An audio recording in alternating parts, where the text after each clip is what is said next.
மகாலயபக்ஷ டே 4 சமையல் சப்பாத்தி கூட்டு சாதம். இது வந்து பின்னாடி ரெசிபீஸ் வரும் பாருங்க. Thank you guys. இதெல்லாம் மக்களே இன்னைக்கு ஷார்ட்டில் தான் பார்க்க போகிறேன். பூசணிக்காய் கூட்டு நம்ம சப்ஸ்கிரைபர்லாம் 5 மினிட்ஸ்க்குள்ளே பண்ணு 3 மினிட்ஸ்க்குள்ளே பண்ணு நம்மளுக்கு கேட்குறா. ஸோ அதனால் இன்றைக்கி டக்குன்னு ஷார்ட்டில் தான் போடலான்னு இருக்கேன். நம்ம வந்து நம்மளோட சப்ஸ்கிரைபர் பார்த்தாவே நிறையா வியூஸ் போகும். ஏன் வியூஸ் போக மாட்டேங்கிறதுன்னு தெரியல. அவ்வளோ ஹார்ட் ஒர்க் பண்ணி கஷ்டப்பட்டு நம்ம போடுறோம். ஸோ நம்மளோட இனிமேல் நம்மளோட வீடியோஸ் எல்லாமே 2 o'clock போடுறேன்.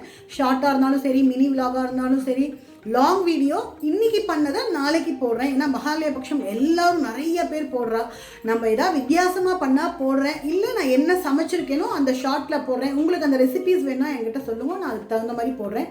இதுதான் இன்னேற்று போஜனமோட அப்டேட்டு. இன்றைக்கி அரைச்சி விடாத பூசணிக்காய் கூட்டு தான் பார்க்க போகிறேன். வாங்க பார்க்கலாம். இன்றைக்கி என்னன்னு பார்த்தீங்கன்னா சப்பாத்தி பண்ண போகிறேன். பூசணிக்காய் கூட்டு, ஒரு சாதம். நான் சாதம் சாப்பிட போகிறதில்ல, கொஞ்சமாக தயிர் சாதம். ஏன்னா டெய்லி ரைஸ் சாப்பிட்டுன்னு இருக்கோம்ல. ஸோ அதனால் சப்பாத்தி இந்த கூட்டு எல்லாத்துக்கும் சூட்டாகவும். தோசை வேணா தோசை மாவும் இருக்குது, ராத்திரி தோசை வாத்துக்கலாம். சப்பாத்தி தயிர் சாதம் கூட்டு தான் நான் சாப்பிட போகிறேன். இதுதான் இன்னேற்று ரெசிபி. உங்களுக்கு இன்னேற்று சமையல் போஜனம் மகாலயபக்ஷம் டே 4 சமையல். ஒயிட் பூசணிக்காய் ஒரு 1/2 கீட்டு எடுத்துருக்கேன். உங்களுக்கு வேணுங்கிறத எடுத்துக்கோங்க. இதை ஸ்டீம் பண்ணிடலாம். இதில் 1 கப் பாசிப்பருப்பு இது குக்கரில் வேக வச்சுடலாம்.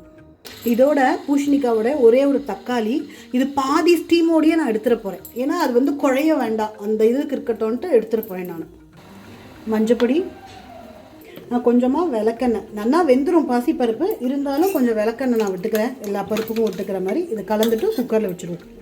சாதம் கொதிச்சுன்னு இருக்குது. தேங்காய் எண்ணெய் விட்டுக்கலாம். கடுகு, உளுத்தம்பருப்பு, கடலப்பருப்பு, ஜீரகம், 2 வரமிளகா, கருவேப்பிலை, பச்சை மிளகா. இது காரத்துக்கு பச்சை மிளகா மட்டும்தான், சாம்பார் பொடியும் போட போகிறதில்ல. இப்போ இந்த ஹாஃப் டீ தக்காளியை போட்டுடலாம். தேவைக்கேற்ப உப்பு நல்லா மிக்ஸ் பண்ணிக்கலாம். கொஞ்சம் மஞ்சப்பொடி, பெருங்காயம், ஸ்டீம் பண்ண பூசணிக்காய் மிக்ஸ் பண்ணிக்கலாம். பருப்பு நல்லா மத்து போட்டு மசிச்சுக்கோங்க. சூப்பராக பருப்பு ஆகிட்டு அதையும் விட்டுடலாம். மிக்ஸ் பண்ணிக்கோங்க. 5 நிமிஷம் கூட ஆகலைப்பா கூட்டு. கொத்தமல்லி போட்டு அடுப்பு ஆஃப் பண்ணிடலாம். பாருங்கள், சூப்பராக கூட்டு ரெடி. 1 ஸ்பூன் நெய், கடைசியாக மிளகு ஜீரகம். இது ஆப்ஷனல், உங்களுக்கு வேணா போட்டுக்கோங்க, இல்லைன்னா வேண்டாம்.